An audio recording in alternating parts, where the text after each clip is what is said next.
Now we'll see the 8th problem, partnership account 1. So Pratap had the following balance sheet as on 1st July 2005. यहाँ पर एक ही partner है प्रताप बोल के, उनकी बैलेंस शीट है ये, ठीक है। इन्हों क्या कर रहे हैं, Pratap has decided to admit Shiva, एक न्यू पार्टनर शिवा को एडमिट करना चाह रहे हैं उनके बिजनेस में उन्होंने। तो शिवा से उन्होंने 10,000 कैपिटल पूछ रहे and 8,000 premium as for 1/5 share in the business. Asset जो है सो क्या कर रहे हैं उन्होंने, स्टॉक 10% डिक्रीज कर दे रहे स्टॉक को, इन्वेस्टमेंट 10 तो एट दिए तो कभी भी कंपेयर करना, ठीक है। पहले 11,000 था, अब 10,000 दे रहे एडजस्टमेंट में, तो 1,000 डिक्रीज हो जा रहा, डिक्रीज हो गया तो रिवैल्यूएशन अकाउंट डेबिट साइड में लेना। Furniture, motor lorry and plant and machinery, ये तीनों को भी जो है सो 5% से रिड्यूस करे। अब लैंड एंड बिल्डिंग को देखिए, एट दिए कंपेयर करना, लैंड एंड बिल्डिंग पहले 9,100 था, ठीक है। अब यहाँ पर 15,000 है, तो क्या हो जा रहा है, ये इंक्रीज हो जा रहा। ये दोनों को माइनस करके जो भी आता है वो इंक्रीज रिवैल्यूएशन अकाउंट में जो है सो क्रेडिट साइड लेने का रहता। ये reserve for doubtful dates 5%, reserve for doubtful dates तो डेटार्स की वैल्यू डिक्रीज हो जा रही, डेटार्स पे 5% निकाल के रिवैल्यूएशन अकाउंट डेबिट साइड में लेना। Assuming that the above agreement was duly carried out, show the necessary journal entries बनाना है इसमें भी, and prepare the balance sheet of the firm after the admission of Shiva, ठीक है। It's clear. Now will see the journal entries of 8th problem. Date, particulars, LF, amount, ठीक है। अब यहाँ पर अपन जनरल एंट्रीज में जनरल रिजर्व से स्टार्ट करते प्रॉब्लम, लेकिन ये प्रॉब्लम में जनरल रिजर्व नहीं है, ठीक है ना। तो न्यू पार्टनर जो भी अमाउंट लाए, बैंक कितना अमाउंट है उनका, 10,000 जो है सो कैपिटल का है, 8,000 प्रीमियम का है। तो bank account data to Shiva capital account, वो premium is nothing but as goodwill, goodwill का अपन जैसा लेते हैं वैसा ट्रीट करना उसको। तो वो गुडविल जो है सो ये ओल्ड पार्टनर को दे देना। तो Shiva's capital account data to Pratap capital account goodwill की एंट्री रहती है। ये फर्स्ट एंट्री में गुडविल और कैपिटल दो भी मिला देना, क्योंकि बैंक का अमाउंट जो है सो इंक्रीज हो जा रहा है बोल के, टू शिवा कैपिटल, फिर Shiva capital to Pratap capital 8,000। Then revaluation में जो है सो जो भी डिक्रीज हो रहे हैं अपन, ऐसा एक अगर बहुत सारे आइटम्स डिक्रीज हो रहे तो ऐसा डायरेक्ट ले सकते हैं अपन, ठीक है। या नहीं तो revaluation to stock, revaluation to investment अलग अलग भी दिखा सकते हैं, इट डिपेंड्स ऑन यू, ये भी कर सकते हैं। सो एसेट्स पूरे ये डिक्रीज हो रहे, stock, investment, furniture, motor lorry, plant and machinery, तो अपन उसको क्या कर सकते हैं, एक ही उसमें क्रेडिट कर सकते हैं। तो रिवैल्यू ये पूरों का टोटल कर लेना, जितना भी स्टॉक का अमाउंट कितने से डिक्रीज हो रहा, 1,700, investment 1,000, furniture 50, motor lorry 475, plant and machinery 670, ये पूरों का टोटल करके रिवैल्यूएशन में एक जगह अमाउंट भी डाल सकते हैं अपन। It's clear. अब लैंड एंड बिल्डिंग क्या हो रहा है, इंक्रीज हो रहा है, कितने से, 5,900 से।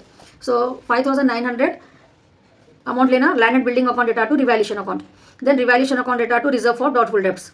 उसके बाद जो भी रिवैल्यूएशन का आपको प्रॉफिट और लॉस आता है उसकी एंट्री है, ये प्रॉब्लम में जो है सो प्रॉफिट है, तो revaluation account data to Pratap capital, एक ही पार्टनर को ये आपको रिवैल्यूएशन अकाउंट बनाने के बाद क्या अमाउंट है ये, ठीक है। ये एंट्री आप वहाँ पर देखना, अगर लॉस आ रहा तो ये एंट्री रिवर्स होती, Pratap account data to revaluation, अगर प्रॉफिट आ रहा तो revaluation account data to Pratap account. So revaluation account बनाने के बाद ये एंट्री पास करना। It's clear no. सीधा रिवैल्यूएशन अकाउंट, पर्टिकुलर्स अमाउंट, ठीक है। टू स्टॉक, जो भी आइटम अपने को डिक्रीज हो रहे थे ना वो ले लेना है यहाँ पर, stock, investment, furniture, motor lorry, plant and machinery, reserve for doubtful debts. Land and building एक लायबिलिटीज कुछ भी नहीं है इसमें, लैंड एंड बिल्डिंग इंक्रीज हो रहा था 5,900 से, इसमें से इसका टोटल माइनस कर दो, ये आपको प्रॉफिट आता, इसलिए अपन revaluation account data to Pratap में 5,555 लिए थे ये। It's clear. पर्टिकुलर्स अमाउंट लिखना है यहाँ पर रिवैल्यूएशन अकाउंट में। उसके बाद जो है सो एसेट जो भी डिक्रीज हुए, पूरे एसेट्स 1 2 3 4 5 6 आइटम्स इसमें डिक्रीज हो रही है प्रॉब्लम में, ओनली 1 एसेट जो है सो इंक्रीज हो रहा, तो इसमें से इसको माइनस कर देने के बाद जो आंसर आता वो प्रॉफिट रहता। It's clear no. Pratap capital, एक ही पार्टनर है ना इसमें, तो Pratap capital account, particulars amount by balance brought down, old balance sheet में प्रताप का कितना है बैलेंस, 1 लाख। देन शिवा का कैपिटल जो प्रीमियम लाया ना उन्होंने एज गुडविल 8,000, जनरल रिजर्व नहीं है इसमें, तो बाई रिवैल्यूएशन प्रॉफिट जो आया था 555, 3 आइटम्स ही रहते हैं, क्या क्या रहते हैं, ओल्ड कैपिटल उनका, और ये न्यू पार्टनर जो है सो जो भी प्रीमियम लाए वो, और रिवैल्यूएशन का जो प्रॉफिट आया था, इसको ऐड कर लेने के बाद to balance carry down, by balance brought down बोल के लिख लेना। न्यू बैलेंस शीट में प्रताप का कैपिटल लिखते जब ओल्ड बैलेंस नहीं लिखना, 1 लाख 8,555 जो आ रहा ना ये आंसर अपने को वो लिखना। इट्स क्लियर नो सीधा balance sheet. Cash in hand 400 ऐसे लिख लिया हम, कैश एट बैंक ये 13,600 जो है सो अपने को ओल्ड बैलेंस है। अब ये न्यू पार्टनर के 10,000 कैपिटल के और जो है सो 8,000 प्रीमियम के मिला के ऐड कर लेके 31,600 लेना कैश एट बैंक।